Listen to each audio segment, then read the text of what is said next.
হ্যাঁ, কিন্তু স্বপ্নে দেখেন, কিন্তু এটা তো বাস্তবে না, তাই না? স্বপ্নে কেন দেখেন? কারণ স্বপ্নের সময় তার একটা মৃত্যুর অবস্থা তৈরি হয়, তার রূহ তখন বাইরে চলে যায়, দুনিয়া ঘুরে বেড়ায়, তখন সেই জন্য সে অনেক কিছু দেখতে পায় এবং সে আবার চলে আসে। এবং হাদিস আছে ইমানদার রূহ কোথায় যায়? আরশের সামনে যায়, আরশের সামনে, ইলিন আরশের সামনে যায়, সিজদা করে।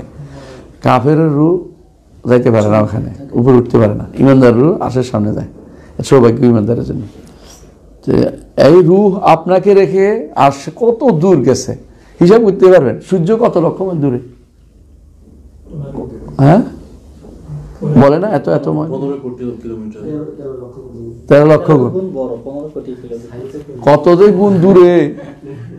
সূর্য কিন্তু আসমানে না, সূর্য নিচে, সূর্য কিন্তু আসমানের নিচে। এরকম আসমান, 7 আসমান ভেদ করে তারপরে আরশের কাছে যাইয়া আল্লাহর সামনে যাইয়া সিজদা করে। কত দূর গেছে? ক্ষণিকের মধ্যে এটা চলে গেছে, আবার ক্ষণিকের মধ্যে আবার চলে আসতেছে। জীবিত হওয়ার পরে মানে তো আবার চলে আসতেছে শরীরের মধ্যে, তাই না? এটা একটা, এই যে গতিটা, এই গতি মানুষ খুঁজে পায় না। মানুষ শুধু কেবল আলোর গতি খুঁজতেছে, রুহের গতি এটা আরো বড় মারাত্মক। আলোর গতি খুঁজতেছে, যে আলোর গতি হচ্ছে সবচেয়ে বেশি গতি, কিন্তু রুহের গতি যে হচ্ছে কত বড় গতি, এটা কে বুঝাবো? তার এটা বোঝানোর কোনো ক্ষমতা কি আমাদের আছে? এটা কোনো ক্ষমতা নেই। এই রুহটা আসলে সম্পর্কে ইমাম ইবনে কাইয়িম রাহমাতুল্লাহ একটা গ্রন্থ আছে, আর রূহ, কিতাবুর রূহ। এটা শুদ্ধ বই, যারা এটা নিয়ে উচ্চবাচ্য করে তারা না জানি উচ্চবাচ্য করে। আমরা আমাদের আলেমদের মুখে শুনেছি, মদিনার আলেমদের, তারা এটাকে শুদ্ধ বলে। আমাদের দেশে কিছু মানুষ আছে এটার এগুলো মাসাইল নিয়ে ভিন্নমত পোষণ করে। ভিন্নমত পোষণ আপনার হতেই পারে, কোনো সমস্যা নেই, কিন্তু তাই বলে রুহ এই কিতাবটা গ্রহণযোগ্য না বা এই কিতাবটা এটা বলবেন না। যদিও শেখ আলবানী রহমতুল্লাহ আলাইহি মনে করতেন যে এটা ইবনে কাইয়িম লিখছে, এটা ইবনে তাইমিয়ার সাথে সাক্ষাৎ হওয়ার আগে। এই কথাটা শুদ্ধ না। কেন শুদ্ধ না বলেন তো? কেন শুদ্ধ না? কারণ এই বইয়ের মধ্যে আছে, এই বইয়ের মধ্যে আছে, আমি আমার ওস্তাদ জিজ্ঞাসা করেছি ইবনে তাইমিয়াকে, এই বইয়ের মধ্যে আছে, আমার ওস্তাদ এটা বলেছেন, ইবনে তাইমিয়া বলেছেন। বোঝা গেল যে এটাকে আপনি কোনোদিন বলতে পারেন না যে এই বই তিনি আগে লিখছেন, পরে লিখতেন না, এরকম কথা বলতে পারেন না। যে সমস্ত মাসাইল ঘটনা মতভেদ করে, এই মাসাইলগুলো আসলেই কোনো বড় ধরনের কোনো কিছু না, এগুলো আসলে সত্যতা আছে, হতেও পারে, এগুলো নিয়ে বাড়াবাড়ি করার কোনো সুযোগ নাই। বুঝে আসছে? সবগুলি মাসাইল এরকম। এটার উপরে বোধহয় আমাদের একটা ইসলাম ইয়াতে কিতাবুর রূহের সংক্ষিপ্ত বোধহয় একটা আলোচনা আছে, সম্ভবত মনে আসছে না এখন, islamhouse.com আলোচনা আছে সম্ভবত। হ্যাঁ, এটার উপরে লিখেছিলাম একটা বিষয়ের উপরে, রূহ নিয়ে। তো রূহের বিষয়ে আমাদের কথা হচ্ছে যে ইমানদার থেকে আলাদা যেটা হয়, এটা কি? রূহ। রূহ সৃষ্ট জিনিস। রূহ কি? সৃষ্ট জিনিস। রূহ আল্লাহ তাআলার একটি সৃষ্টি, এবং প্রত্যেকের রূহ আল্লাহ তাআলা সৃষ্টি করেছেন। ফু দিয়ে দেন কে? একজন ফেরেশতা রূহটা ফুঁকে দেন শরীরের মধ্যে। দেখুন, মানুষের 3টা জীবন আছে। এখন রূহের জীবন কি দিয়া হয়? ওয়াহি দিয়া হয়। রূহের জীবন কি হয়? ওয়াহির মাধ্যমে হয়। আফামান কানা মাইতান ফাহিয়াইনাহু ওয়া জাআলনা লাহু নূরান ইয়ামশি বিহি ফিন-নাস। ওয়াহির মাধ্যমে যে জীবনটা মানুষের আসে, অন্তরের রূহ, অন্তরের জীবনটা আসে কি দিয়ে? কলবের যে এটা আসে, এটা কি দিয়ে আসে? ওয়াহির মাধ্যমে। যেই কেন মৃত বলা হয়েছে যে কাফের মৃত কেন? কারণ অন্তরটা মৃত, অন্তরটার মধ্যে পড়ে নাই, ওয়াহির আলো পড়ে নাই, এই জন্য সে মরা, সে মৃত। কোরআনে কারিমে বারবার এই জন্য ওদেরকে মৃত বলছে, আর ইমানদারকে জীবিত বলছে, আহইয়াইনাহু বা হায়াত বলছে। তো কোরআন এবং এদেরকে মৃত বলছে। তো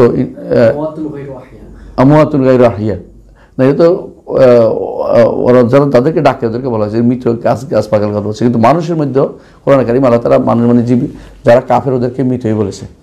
তো এরা কি মৃত? এটা হলো কি রূহ না থাকলে মৃত। এই রূহ কি? আল্লাহর আদেশ, ওয়াহি যদি কোনো অন্তরে না থাকে সে আসলে মরা। দ্বিতীয়, শরীর মরে যায় কখন?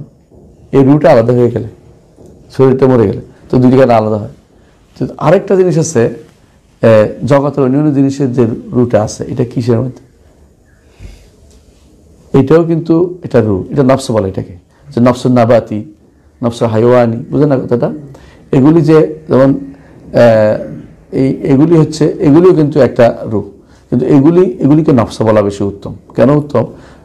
যেমন এই হাইওয়ানাত যেগুলি, যে সমস্ত গাছপালা তরকারি আছে না, গাছপালা খাদরাবাদ, এগুলো যে সমস্ত, এগুলোর কিন্তু এটাকে রূহ বলা হয় না, এগুলি কি নফস বলা হয়?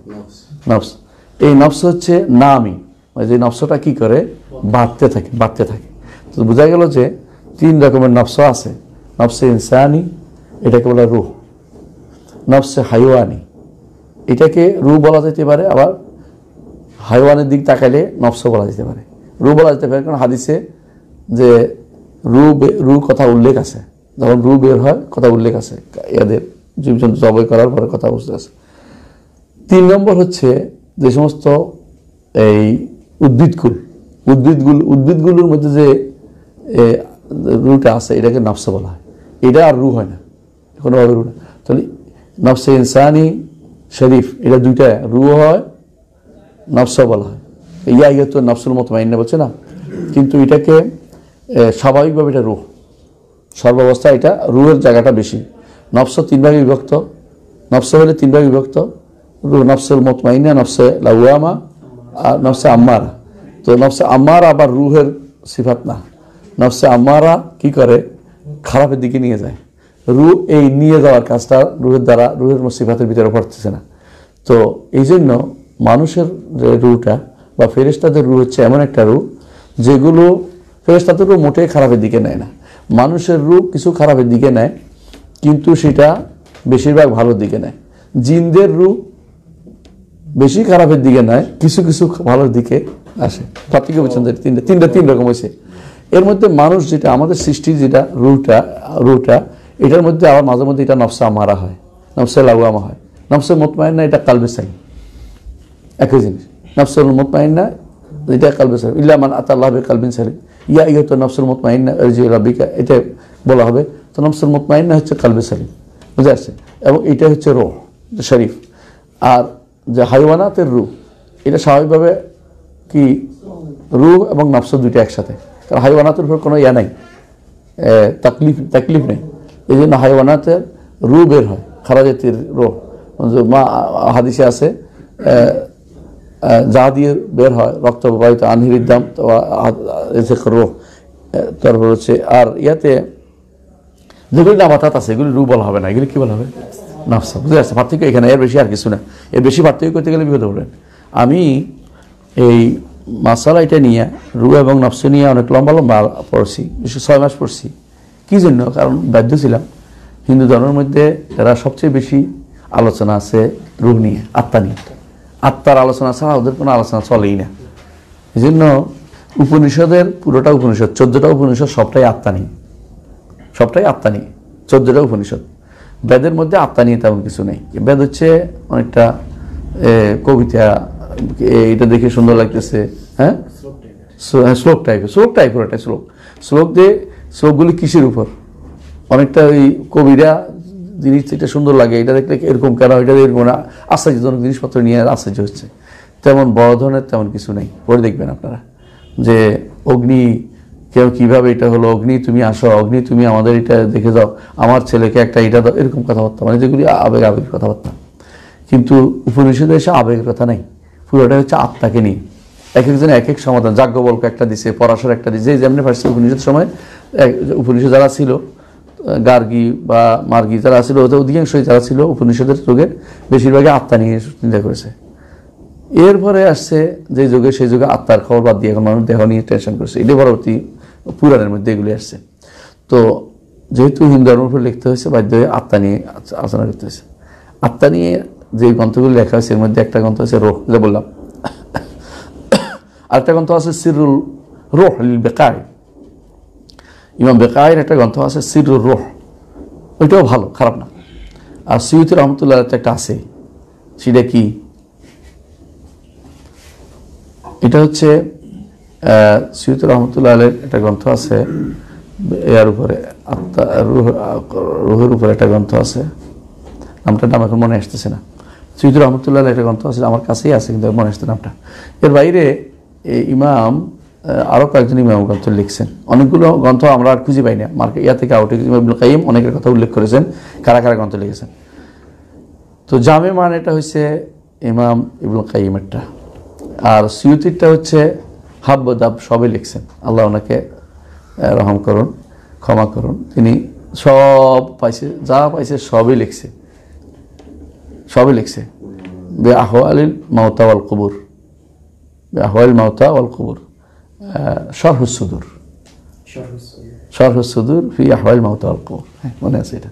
তো এই গ্রন্থটা তিনি লিখছেন। এগুলির মধ্যে তারা ওই রুহের ব্যাপারে বিস্তারিত লম্বা লিখছেন। শেষ পর্যন্ত একটা কথা আসতে হবে, এটা বলতে চাচ্ছিলাম, সেটা কি জানেন? কুলির রূহ মিন আমরি রাব্বি ওয়া মা উতীতুম মিনাল ইলমি ইল্লা কালিলা। সর্বশেষ আসতেই হবে। যত মানুষ এ পর্যন্ত লিখেছে সবশেষ এটাই বলেছে, রূহ হচ্ছে আমার রবের নির্দেশ, তোমাদেরকে ব্যাপারে খুব কমই জ্ঞান দেওয়া হয়েছে। এটা আসতেই হবে। যতই আপনি পড়েন এটা বলছে, এটা বলছে, এটা বলছে, এটা বলছে, শেষ পর্যন্ত দেখবেন যে এটা কুলির রূহ মিন আমরি রাব্বি ওয়া মা উতীতুম মিনাল ইলমি ইল্লা কালিলা। এই জন্য যেটুকু আমরা জানছি এর বাইরে জানার দরকার মনে করছি না।